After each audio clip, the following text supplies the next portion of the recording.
9장 1절로 4절까지 우리 찾으셨으면 한 절씩 교독하도록 하겠습니다. 제가 먼저 읽습니다. 베냐민 지파에 기스라 이름하는 유력한 사람이 있으니 그는 아비엘의 아들이요 스롤의 손자요 베고랏의 증손이요 아비야의 현손이며 베냐민 사람이더라. 기스에게 아들이 있으니 그의 이름은 사울이요 준수한 소년이라. 이스라엘 자손 중에 그보다 더 준수한 자가 없고 키는 모든 백성보다 어깨 위만큼 컸더라.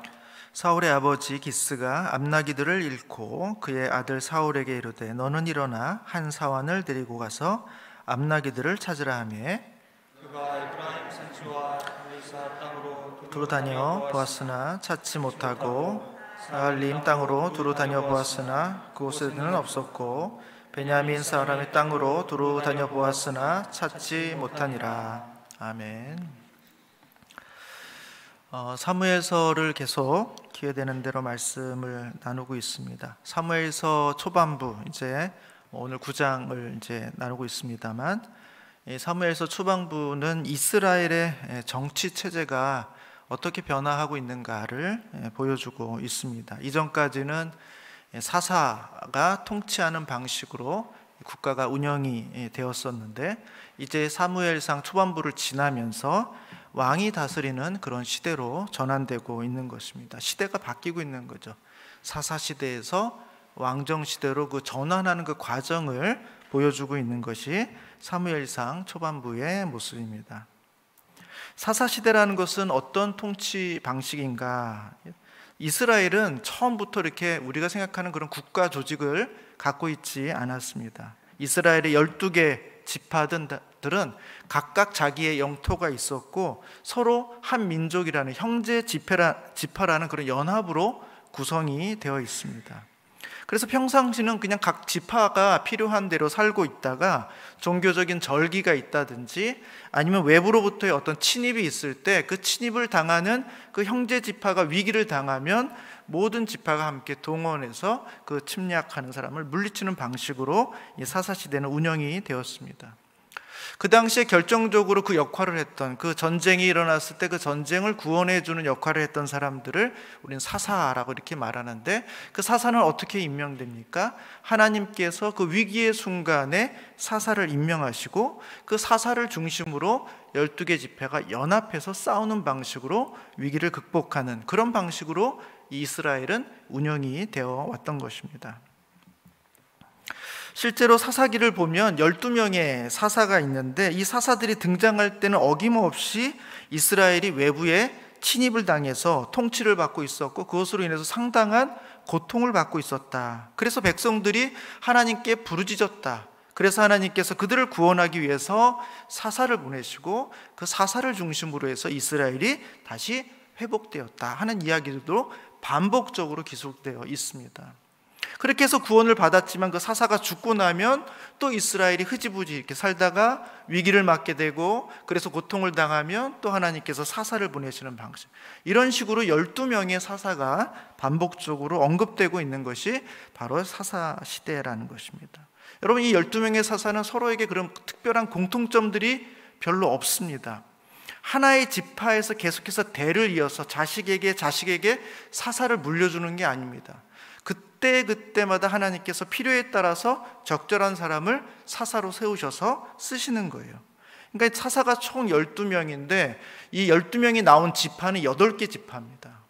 그러니까 어떤 지파는 2명의 사사를 배출하기도 하고 어떤 지파는 사사가 1명도 없기도 해요.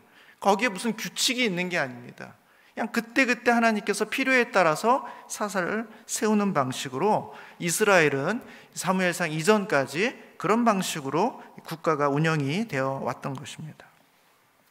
사사시대의 특징은 뭐냐면 하나님의 통치가, 이스라엘을 다스리는 하나님의 통치가 조금 더 직접적이라는 것입니다. 물론 중간에 사사가 있습니다만 사사가 늘 이렇게 상설적으로 있는 게 아니거든요.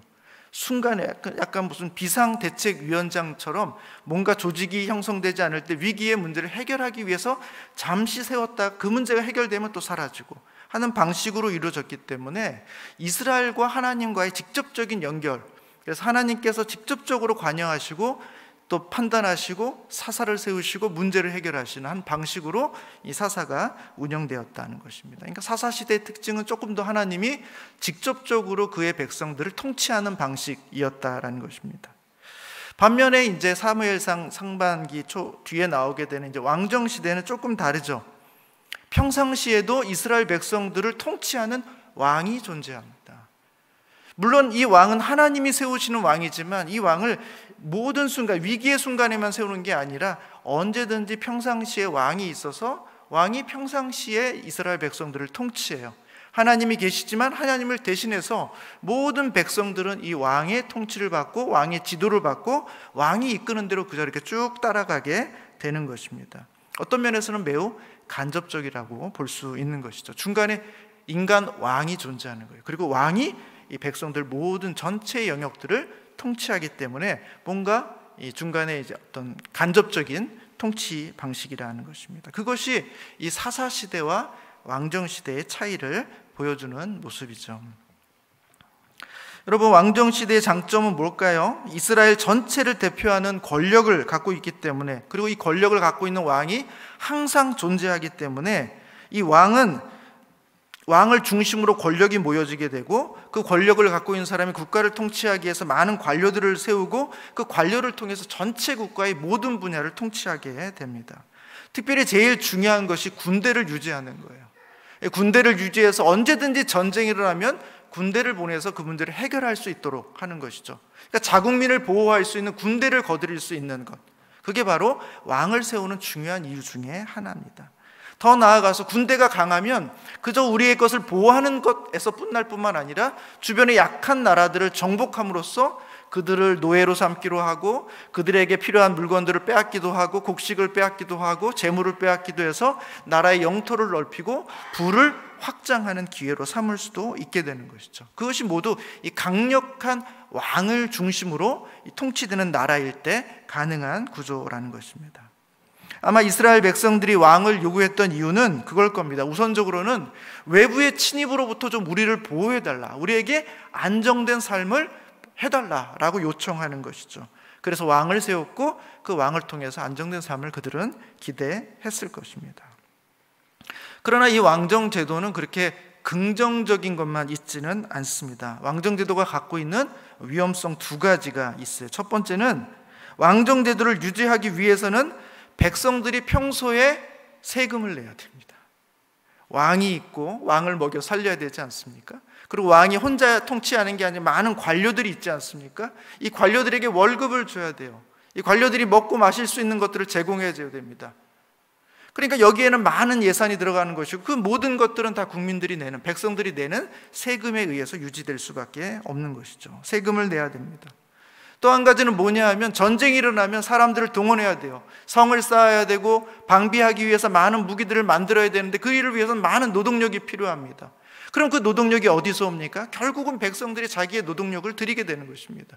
본인이 가서 그 일을 하든지 아니면 내 자식들을 보내서 전쟁을 치르게 하거나 노동을 하게 하거나 왕궁의 왕을 또 이렇게 섬기거나 음식을 만들거나 하는 일들을 해야 된다라는 것입니다. 그런 희생을 치러야지만 이 왕정 제도를 유지할 수 있는 것이죠. 그래서 처음에 이스라엘 백성들이 왕의 제도를 요구할 때 사무엘상 8장에 보면 사무엘이 그것을 왕정 제도가 어떤 것인지를 내가 알려줄게 하고 가르쳐주는 내용이 8장 11절에 나와 있습니다. 제가 지난 시간에 아마 읽어드렸을 텐데 앞부분만 잠깐 읽어드리겠습니다. 8장 11절에 보시면 이르되 너희를 다스릴 왕의 제도는 이러하니라. 그가 너희 아들들을 데려다가 그의 병거와 말을 어거하게 하리니 그들이 그 병거 앞에서 달릴 것이며 그가 또 너희의 아들들을 1000부장과 50부장을 삼을 것이며 자기 밭을 갈게 하고 자기 추수를 하게 할 것이고 자기 무기와 병거와 장비도 만들게 할 것이며 또 그가 또 너희의 딸들을 데려다가 향료 만드는 자와 요리하는 자와 떡 굽는 자로 삼을 것이다 하면서 밑에 쭉 해서 너희가 왕의 제도를 너희가 취하게 되면 너희가 치러야 될 것들이 엄청나게 많다라는 사실을 미리 충분히 알려줍니다. 그럼에도 불구하고 이스라엘 백성들은 자기가 보호를 받기 원했던 것 같습니다. 문제는 뭐냐 하면 이 권력이 왕에게 하나로 다 몰리게 될 때 이 왕이 어떤 왕이냐에 따라서 백성들이 굉장히 좋을 수도 있고 굉장히 어려울 수도 있다라는 것입니다. 왕이 양심적이고 왕이 백성들을 사랑해서 세금을 매길 때도 적절한 요구를 하고 여러 가지 일들을 적절하게 하면 그나마 괜찮지만, 만약에 왕이 자기의 마음대로 욕심대로 또 사람의 것들을 많이 취해서 향락을 추구하게 되면 사람들이 그것을 막을 방법이 없습니다. 왜냐하면 왕에게 모든 권력이 다 있기 때문에 아무도 거기를 거스릴 수가 없는 것이죠. 일단 부여된 권력을 통제할 방법이 없는 것이 바로 왕정제도의 특징이라는 것입니다. 또 하나는 하나님에 의해서 세워졌다 하더라도 그가 하나님의 뜻대로 통치하지 않으면 막을 방법이 없다는 거예요.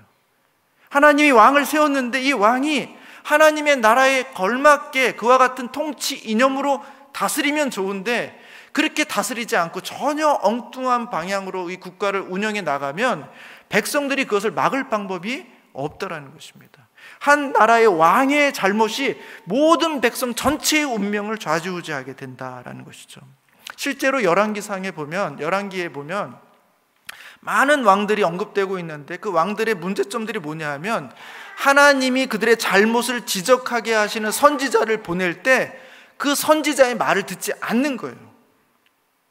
너 그렇게 살면 안 된다, 우상 숭배하면 안 된다고 해서 선지자를 보내고 이 선지자를 보내고 저 선지자를 보내는데, 대표적으로 아합 왕은 어떻게 합니까? 죽여버려요. 왕의 권력으로 왕의 힘으로 그냥 옳은 말 하는 선지자들을 다 죽여버리니까 선지자들이 남아나질 않습니다. 그러니까 바른 이야기를 할 수 없어요. 그저 왕의 비율을 맞추는 사람들만이 그 주변에 남을 뿐입니다. 이 왕을 제어할 수 있는 방법이 없다라는 것입니다. 이게 왕의 제도가 갖고 있는 가장 위험한 그런 위험성 중에 하나라는 것입니다. 백성들이 아무리 신앙이 좋아도 어쩔 수가 없어요. 왕이 하나님의 신전에서 이 우상을 갖다 놓고 여러 개의 산당을 만들고 법적으로 제도적으로 그냥 모든 것이 가능하도록 다 만들어버린 상황을 만들어버리면 사람들의 마음은 점점 이방 여인들과 통혼하고 우상을 섬기고 이것도 취하고 저것도 취하는 방식으로 세상은 점점 변해가게 될 수밖에 없다라는 것이죠. 이것이 왕의 제도를 취했을 때 갖고 있는 우리에게 유익함도 있지만 왕의 제도를 취했을 때 가지는 매우 위태로운 위험함 중에 하나라는 거예요. 우리 하나님은 그걸 알고 계셨어요. 그래서 왕의 제도를 구하려고 할 때 하나님께서 제일 먼저 경고하셨던 것이 바로 그겁니다. 여러분 신명기 17장을 한번 찾아보겠습니다. 신명기 17장. 이미 오래전에 하나님께서 이스라엘 백성들이 왕의 제도를 요구할 걸 아시고 그것이 어떤 위험이 있는지를 미리 경고하셨어요. 17장 14절부터 제가 읽어드리겠습니다. 한번 눈으로 같이 보십시오.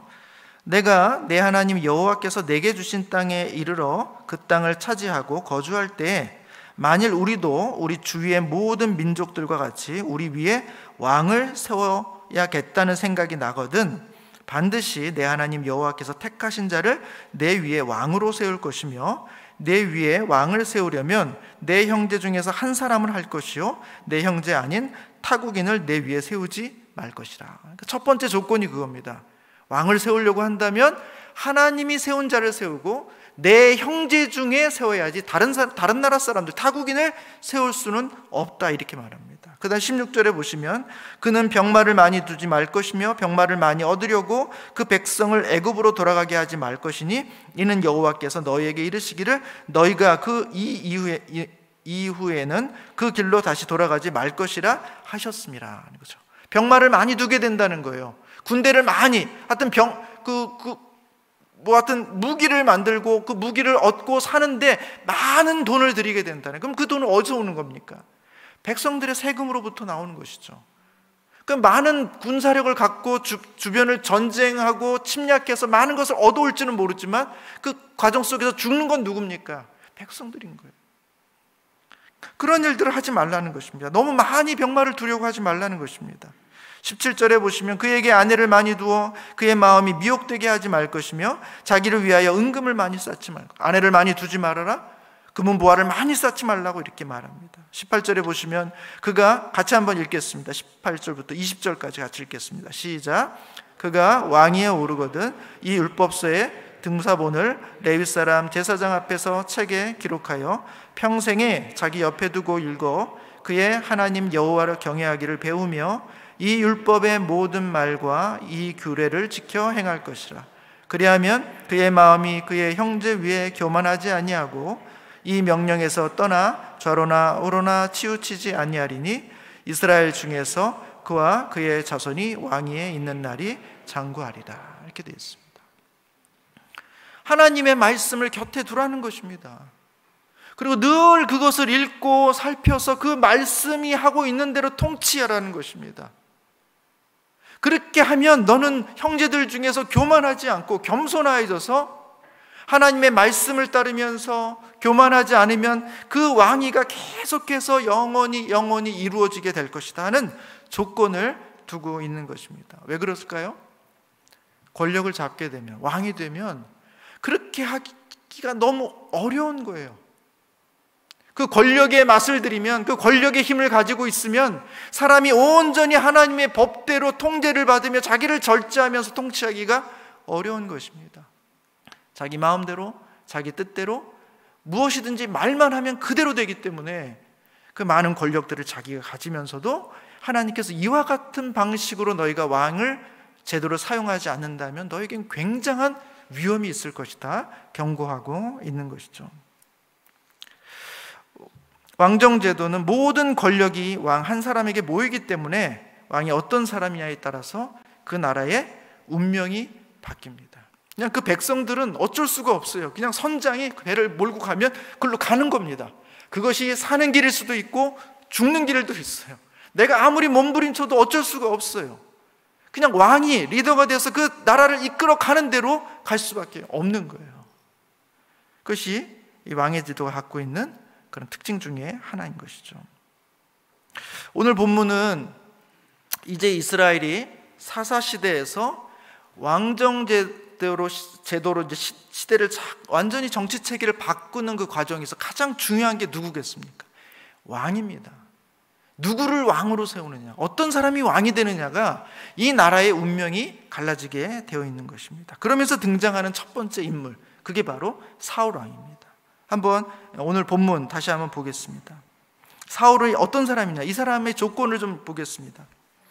베냐민 지파 기스라 이름하는 유력한 사람이 있으니 그는 아비엘의 아들이요 수롤의 손자요 베고랏의 증손이요 아비아의 현손이며 베냐민 사람이라. 모르겠지만 여기서 베냐민 출신이라는 것은 알 수 있습니다. 그래서 이 사울은 베냐민 출신이라는 것이고, 또 하나는 뭐냐면 유력한 사람이라는 것입니다. 유력한 사람.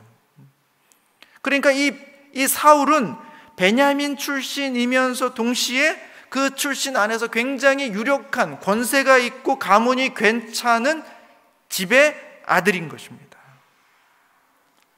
일단은 출신이 괜찮아요. 그리고 가문이 좋아요.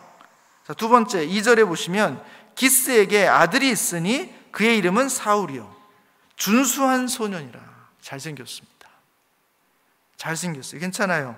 이스라엘 자손 중에 그보다 더 준수한 자가 없고, 그러니까 이 친구는 그냥 어느 한 지역의 한 가족 내에 잘생긴 정도가 아니라 전국군 겁니다. 이스라엘 지역 어디에 내놔도 빠지지 않는 그런 얼굴인 것이죠. 제가 몇 년 전까지는 저희 교육자들 중에서 괜찮았어요. 저도 그분이 오시기 전까지 저보다 키도 조금 크시고 조금 잘생기시고 젊으신 그 강도사님이 오시기 전까지 저도 괜찮았습니다. 근데 이 사울은 이스라엘 전체를 놓고 봐도 어디에 내놔도 부끄럽지 않을 정말 괜찮은 사람이었어요. 너무 준수한 사람이었습니다. 그리고 키는 모든 백성보다 어깨 위만 더 컸더라 이렇게 되어 있습니다. 그러니까 아마 이 표현이 아마 이 사울 옆에 서면 다 그 키가 머리가 여기 어깨 정도 다는 것 같아요. 사울의 어깨. 그러니까 저보다 보통 저보다 한 머리 하나 더 크다고 생각하면 한 190 뭐에서 200m가 아니죠. 2m 정도의 굉장히 큰 거죠. 굉장히 큽니다. 그리고 잘생겼어요. 그리고 보면은 이제 전쟁하고 이런 거 보면은 기골이 또 장대했던 거. 그러니까 완전히 장군 스타일인 거죠.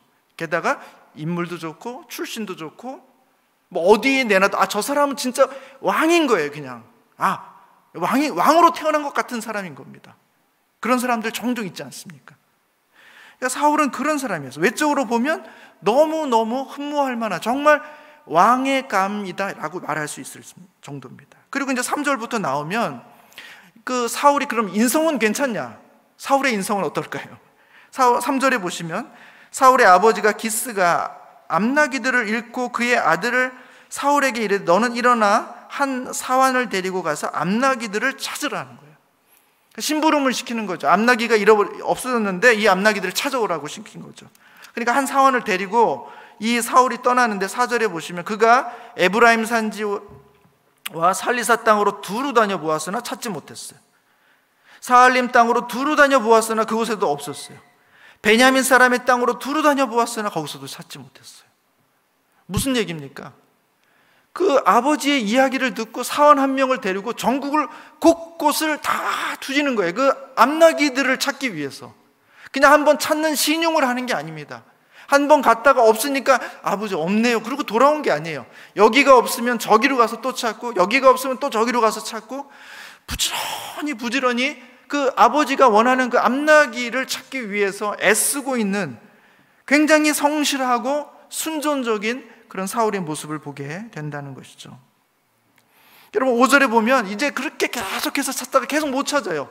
그럼 어떻게 하겠습니까 여러분?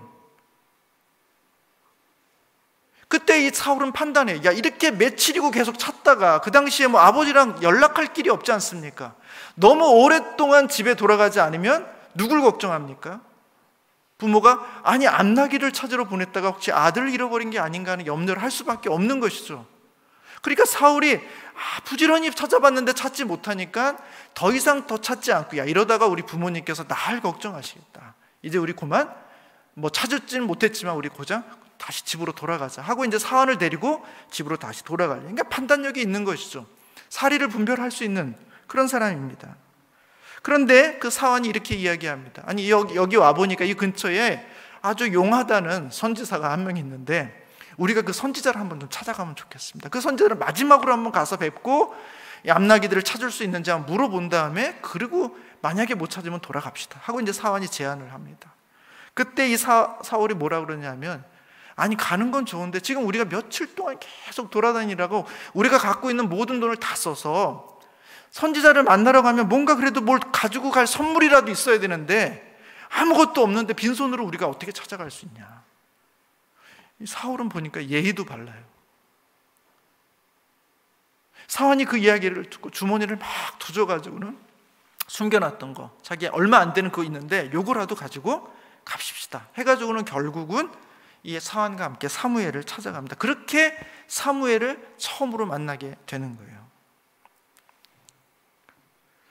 여러분 사무엘을 만나고 사무엘이 이 사람을 굉장히 좋게 봤습니다. 뒤에 또 말씀드리겠습니다. 그렇게 좋게 볼 만한 이유가 있었어요. 하나님께서 이 사람을 왕으로 세우려고 하는 그분의 마음을 보여주셨기 때문에 사무엘은 이 사울을 보고는 굉장히 칭찬을 했어요.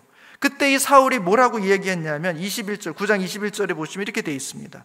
사울이 대답하여 이르되 나는 이스라엘 지파의 가장 작은 지파 베냐민 사람이 아니니까 또 나의 가족은 베냐민 지파 모든 가족 중에 가장 미약하지 아니하니까 당신이 어찌하여 내게 이같이 말씀하십니까? 그런 굉장히 겸손한 사람이었어요. 자기의 지파 그렇게 대단한 지파도 아니고 자기의 가족 대단하지도 않다고 아니에요. 유력한 가족입니다. 유력한 사람이에요. 유력한 집안의 사람이에요.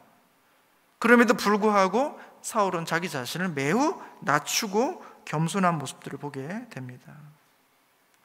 여러분 마지막 25절에 보시면 25절 한번 같이 읽겠습니다. 9장 25절 시작.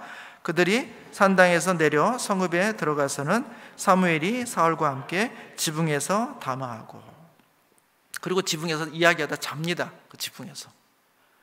그러니까 이게 마지막 면접이에요. 이 사람의 인성이 정말 어떤가? 여러 가지 쭉 내용들을 볼 때 상당히 괜찮아요. 성실하고 정직하고 예의 바르고 겸손해요. 그리고 이 사람하고 이제 얘기를 해봐서 면담을 하는 겁니다. 면담을 해서 면접을 보는 거예요. 이 사람 정말 왕으로 쓸만한 사람인가? 하나님께서 나에게 그렇게 말씀해 주셨는데 정말 그럴 만한 자질이 있는 사람인가를 이 사무엘이 아마 그 옥상에서 이렇게 대화하면서 면담을 이렇게 쭉 했던 것 같습니다. 별 문제를 못 찾았어요. 통과된 것 같습니다. 그러니까 이 내용들을 보면 이 사울은 괜찮은 사람이에요. 우리가 너무 다윗과 비교해서 사울을 자꾸 이렇게 나쁜 쪽으로만 생각하는데 아직 다윗이 나오기 전이고 사울의 초창기 모습은 정말 왕으로서 흠모할 만한 사람입니다. 뭐 하나 부족한 게 없고 흠잡을 데가 없는 사람이에요. 이게 사울의 외모와 그 다음에 그의 성품에 대한 이야기입니다. 그러면 이 사울이 하나님 앞에 왕이 되는 이 과정은 과연 적법했는가? 적법했습니다. 여러분 9장 15절을 한번 보세요. 9장 15절 16절 한번 같이 읽겠습니다. 시작. 사울이 오기 전날에 여호와께서 사무엘에게 알게 하여 이르시되 내일 이맘때에 내가 베냐민 땅에서 한 사람을 내게 보내리니 너는 그에게 기름을 부어 내 백성 이스라엘의 지도자로 삼으라. 그가 내 백성들을 사람의 손에서 구원하리라. 내 백성의 부르짖음이 내게 상달되었으므로 내가 그들을 돌보았노라 하셨더라. 그래서 하나님께서 그 전날 사울을 만나기 전에 사무엘에게 이미 충분히 알려주셨어요. 그는 이스라엘을 구원할 사람이다. 그에게 기름을 부어라. 이렇게 알려주셨습니다. 그리고 나서 사무엘은 정말 이 사울을 만나서 기름을 부어줍니다. 10장 1절 보십시오. 같이 한번 읽겠습니다. 시작. 이에 사무엘이 기름병을 가져다가 사울의 머리에 붓고 입맞추며 이르되 여호와께서 내게 기름을 부으사 그의 기업의 지도자로 삼지 아니하셨느냐. 그래서 기름을 부어주는, 왕이 되기 위해서는 기름 부음이 있어야 되거든요. 그래서 이 사무엘이 아무도 모르게 개인적으로 이 사울에게 따로 불러서 기름을 딱 부어줍니다.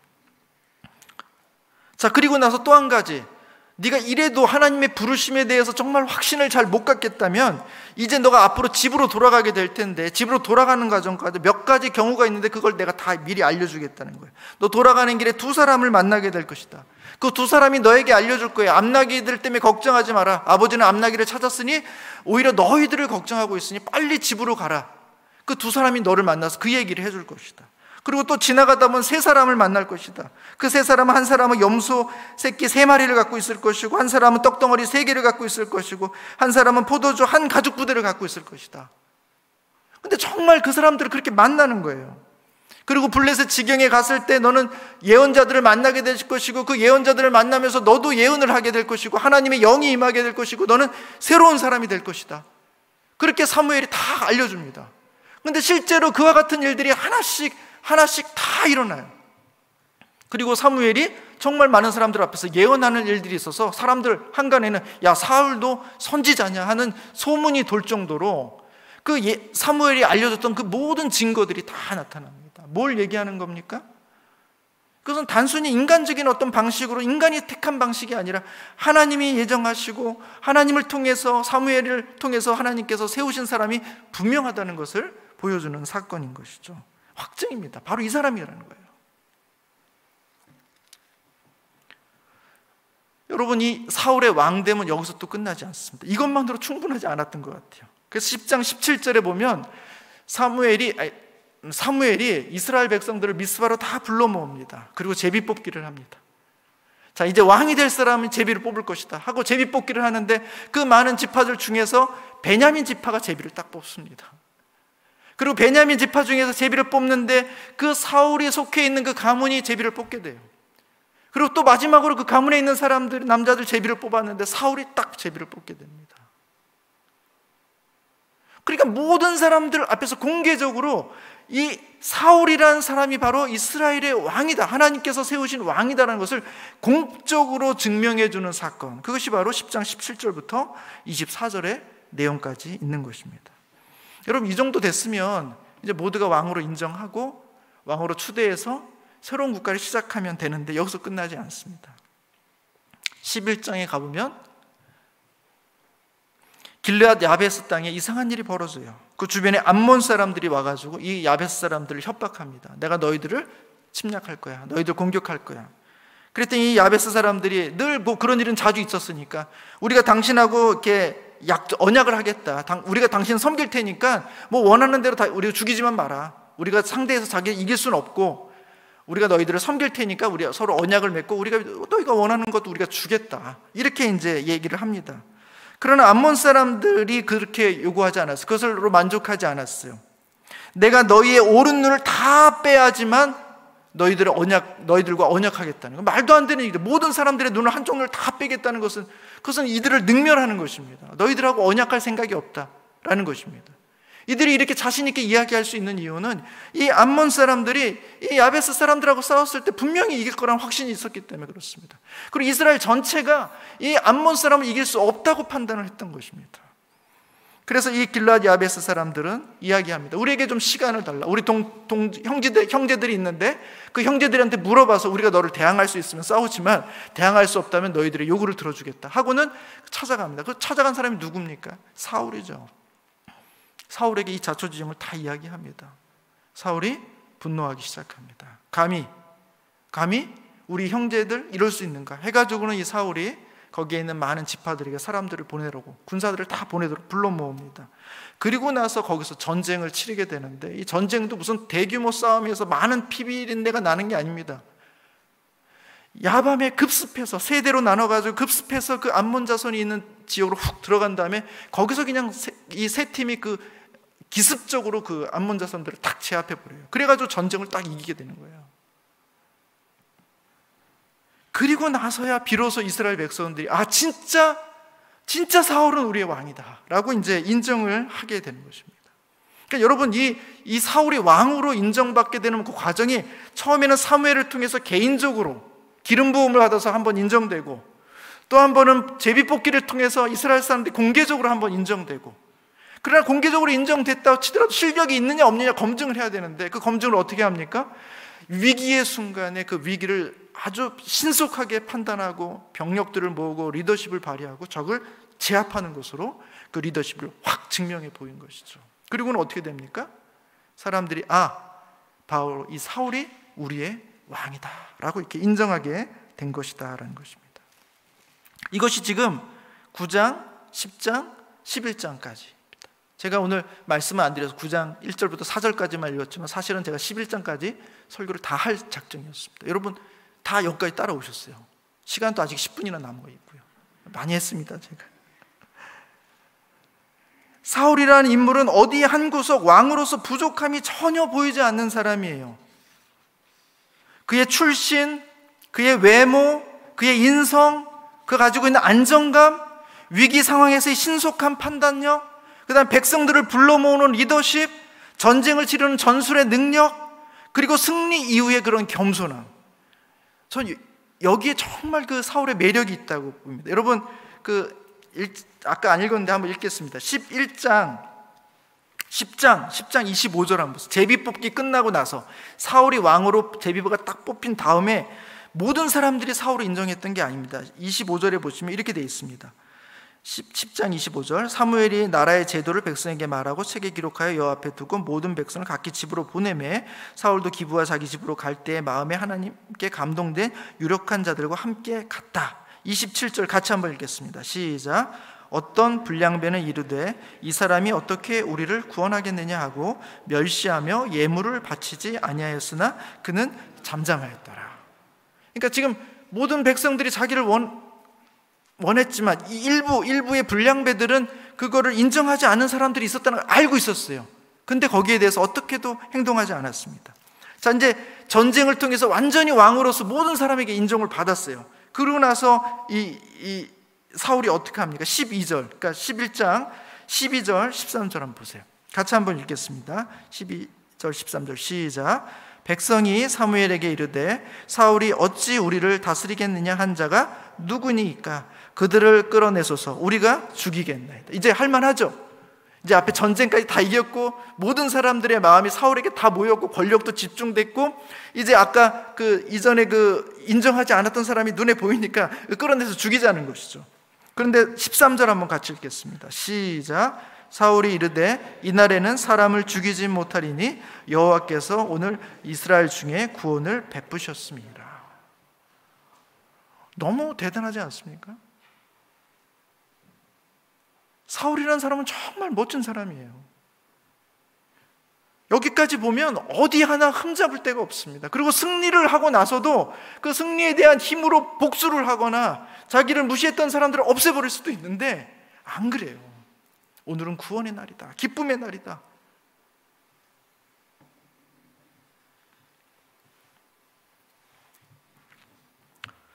그래서 11장 14절 15절에 보면 이렇게 돼 있지 않습니까? 사무엘이 백성에게 이르되 오라 우리가 길갈로 가서 나라를 새롭게 하자. 모든 백성이 길갈로 가서 거기서 여호와 앞에서 사울을 왕으로 삼고 길갈에서 여호와 앞에 화목제를 드리고 사울과 이스라엘 모든 사람이 거기서 크게 기뻐하니라.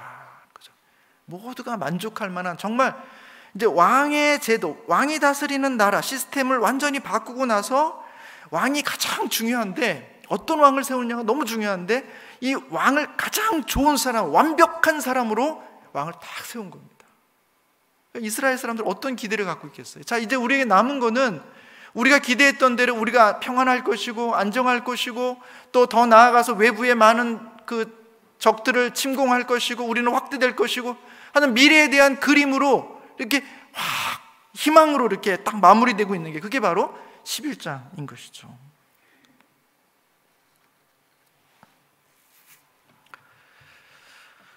근데 여러분 한번 생각을 해보세요. 이것이 그 당시에 지금 이 사울이 전쟁을 이겼을 때 그 이스라엘 백성이 아니라 이제 조금 시대를 쭉 지나서 이 사무엘상이 쓰여졌을 때, 그러니까 좀 한참 지나간 거죠. 한참 지나. 여기 왜냐면 다윗의 이야기도 있고 다음 이야기들이 쭉 있으니까 이 사무엘상을 읽는 사람들은 후대의 사람들인 겁니다.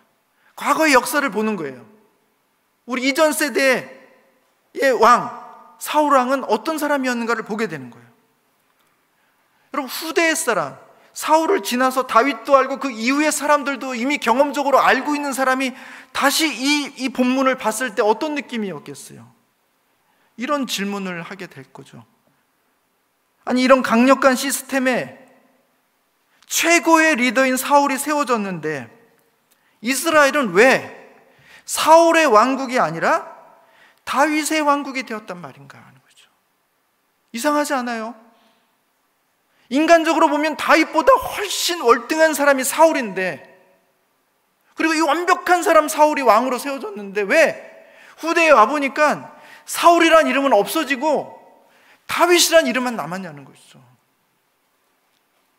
아무리 봐도 11장까지 보면 다윗보다 훨씬 위대한 왕인데 왜 사울은 없어지고 다윗이 남았냐 하는 것이죠. 사울 왕은 이토록 완벽하게 보이는데 그의 마지막은 왜 이렇게 비참해졌을까 하는 질문들을 사실은 이 본문을 읽고 있는 후대의 사람들은 하게 된다라는 것입니다. 11장까지의 이야기를 통해서 우리 가운데 주고 있는 교훈은 뭘까요? 완벽한 시스템, 우리가 기대하는 어떤 왕정정치라는 그런 완벽한 시스템, 그리고 그것을 운영할 수 있는 최고의 완벽한 리더십을 세운다고 해서 우리가 기대하는 완벽한 나라라는 결과물들이 나오지 않을 수 있다는 거예요. 오늘 사울의 이야기는 그 이야기를 해주고 있는 거예요. 시스템을 잘 갖추고 완벽한 시스템을 구축해놓고 그 시스템을 가장 잘 운영할 수 있는 최고의 리더 한 사람을 딱 정말 누가 봐도 흠잡을 수 없는 사람을 세워놨다고 해서 완벽한 결과물들이 나오지 않을 수 있다는 거예요. 그게 바로 오늘 사울의 이야기입니다. 왜 모든 것이 완벽해 보이는데 왜 완벽한 결론이 아니라 비참한 결론이 나올 수밖에 없는가?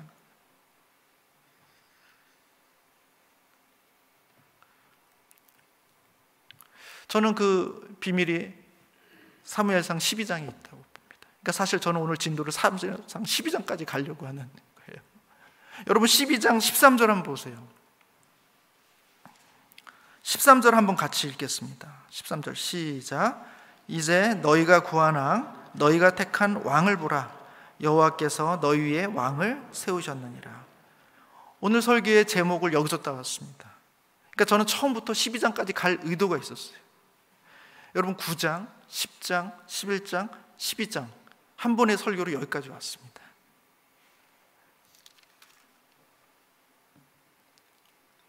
여러분, 사무엘상 12장에서는 사무엘이 이렇게 얘기해요.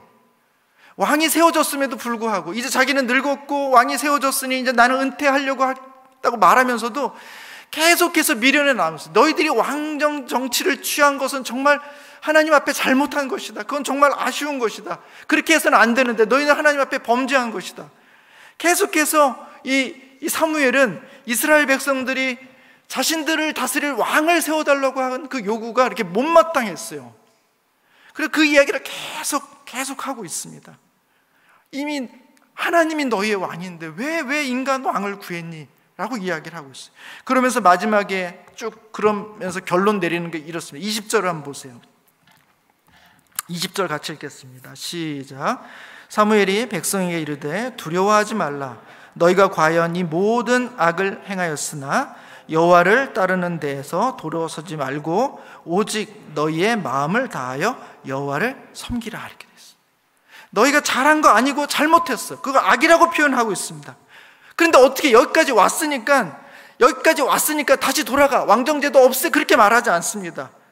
너희가 모든 악을 행했으나 그러나 이 시스템 속에서라도 너희가 여호와를 따르는 데 돌아서지 말고 오직 너희의 마음을 다하여 여호와를 섬겨라. 그러면 된다는 거예요. 하나님이 보실 때 이것은 조금 미흡하고 완전하지 않고 조금 아쉬움이 있고 죄의 요소가 담겨져 있는 시스템이지만 일단 너희들이 간절히 원했고 사람을 세웠는데 다시 돌아가라는 얘기는 아니다. 그러나 이 시스템 속에서 이 시스템만 의지해서는, 이 시스템 속에 있는 왕만을 의지해서는 최선의 결과가 안 나온다는 거예요. 그 시스템이 아름다운 결과를 만들지도 않고 그 리더 한 사람이 아름다운 결과를 만들지 않는다는 거예요. 중요한 것은 어떠한 시스템이냐에 상관없이 너희 모두가, 왕과 너희 모든 백성들이 오직 너희의 마음을 다해서 여호와를 섬기고 여호와를 따르는 데서 돌이키지 않아야만, 그래야만 이 시스템과 이 왕은 결국 하나님의 복으로 인도받는 곳으로 가게 된다고 말하고 있는 것입니다. 여러분, 사울과 다윗의 차이점이 어디에 있습니까? 또 나중에 살펴보시겠습니다만 사울은 왕으로서 결국은 좋은 시작을 했습니다만 결국 끝까지 하나님을 따르는 데서, 끝까지 마음을 다해서 여호와를 섬기는 데서 충분하지 못했기 때문에, 그리고 거기에서 너무나 멀리 떨어져 나갔기 때문에 하나님은 사울로 하여금 비참한 결과를 맞게 하신 거예요. 반면에 다윗은 어떻습니까? 그는 보잘것없는 정말 사람이었어요. 사울하고는 너무 대조적인 사람이었습니다. 그러나 하나님께서 다윗을 어떻게 쓰셨습니까? 그것은 다윗은 어떤 사람이기 때문에, 그가 대단해서가 아니에요. 그가 못나서도 아닙니다. 다윗이 일평생 여호와를 따르는 데서 돌이키지 않았고 오직 너희의 마음을 다해서 여호와를 섬겼다는 거예요. 그리고 어떻게든지 그 백성들을 여호와를 섬기는 자리로 인도했다는 것입니다. 그것이 사울과 다윗을 가름짓는 결정적 요소가 된다는 것입니다. 아무리 완벽한 제도와 완벽한 지도자를 세운다고 해도 만약 우리가, 또 우리의 왕이 여호와 하나님을 버리고 왕의 군대, 왕의 정치력, 왕의 외교력, 왕의 지혜만 의지한다면 우리와 우리의 왕은 멸망을 당하게 될 것입니다. 12장 25절에 만일 너희가 여전히 악을 행하면 너희와 너희 왕이 다 멸망하리라는 것입니다. 그러나 그 불완전한 시스템과 부족한 인물이라 할지라도 만약 너희와 너희 왕이 여호와를 따르는 데서 돌이키지 않고 마음을 다해서 여호와를 온전히 섬긴다면 너희와 너희 왕은 결코 실패하지 않을 것이다. 여러분, 22절을 보세요. 여호와께서는 너희를 자기 백성으로 삼으신 것을 기뻐하셨으므로 여호와께서는 그의 크신 이름을 위해서라도 자기 백성을 버리지 아니하실 것이다. 그분은 그분의 이름을 위해서라도 자기 백성을 버리지 않으실 것이다. 23절에 보면 사무엘이 이렇게 고백하죠. 나는 너희를 위하여 기도하기를 쉬는 죄를 여호와 앞에서 결단코 범하지 아니하고 선하고 의로운 길을 너희에게 가르칠 것이다. 선지자는 무엇입니까? 하나님의 말씀을 부여잡는 자고, 이 하나님의 말씀으로 바른 길을 가르치는 사람이에요. 그 선지자가 그렇게 고백하고 있어. 내가 너희들에게 옳은 길을 보여줄게. 그리고 내가 너희들을 위해서 중보할게. 나는 기도 쉬는 죄를 범하지 않을게. 그리고 할 수만 있다면 선하고 의로운 길로 가는 길이 무엇인지를 내가 보여줄게. 하나님은 그의 백성들을 붙잡고 계시고, 하나님의 세우신 선지자들은 그들을 위해 중보하고 그들에게 선한 길을 보이시면서 이 나라와 이 민족이 멸망하지 않도록 하나님께서 잘 보호하시면서 끝까지 그 길을 가게 하신다는 것입니다. 사랑하는 성도 여러분, 우리 중동교회 생각해 보세요. 우리 교회가 이 전국에 있는 교회 중에 가장 훌륭한 시스템을 갖고 있는 교회는 아니지 않습니까? 우리도 나름대로 오랫동안 교회에 맞는 시스템을 갖추었지만 또 부족한 부분도 있고 연약한 부분도 있겠죠. 또 우리 위에 세워진 많은 부교육자님들, 장로님들, 목사님들, 또 권사님들, 리더십들이 많이 있죠. 사울처럼 완전한 사람이 누가 있습니까? 정말 다 무엇 한두 가지는 다 결함이 있고 연약함이 있고 부족함이 있는 사람들이죠. 여러분, 그래서 교회가 망하는 건 아닙니다. 그래서 교회가 힘들어지는 건 아니에요. 그 연약함과 부족함을 다 알면서도 20절의 말씀처럼 여호와를 따르는 데서 돌아서지 않고 오직 너희의 마음을 다해서 여호와를 섬기기로 모든 리더와 모든 성도님들과 모든 사람들이 마음을 같이 하면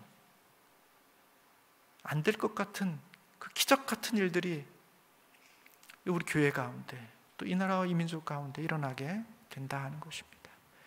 사랑하는 성도 여러분, 우리는 자꾸 사울을 찾고 있는지 모르겠습니다. 사울 같은 대통령 나왔으면 좋겠다. 사울 같은 사람, 사울 같은 국회의원. 우리가 늘 경험하는 게 뭐예요? 실패, 좌절, 절망, 믿었는데 그렇지 않습니다. 그것으로는 온전할 수 없어요. 부족함과 연약함 중에도 서로 마음을 모아 하나님을 섬기기로, 마음을 하나님께 온전히 드리기로 결단하는 그 공동체, 그 리더만이 하나님 앞에 영원히 사랑받고 번성하고 부흥하게 되는 은혜가 있을 줄 믿습니다. 우리 중동교회가 그와 같은 은혜가 넘치기를 주님의 이름으로 축원합니다. 우리 한번 같이 기도하겠습니다.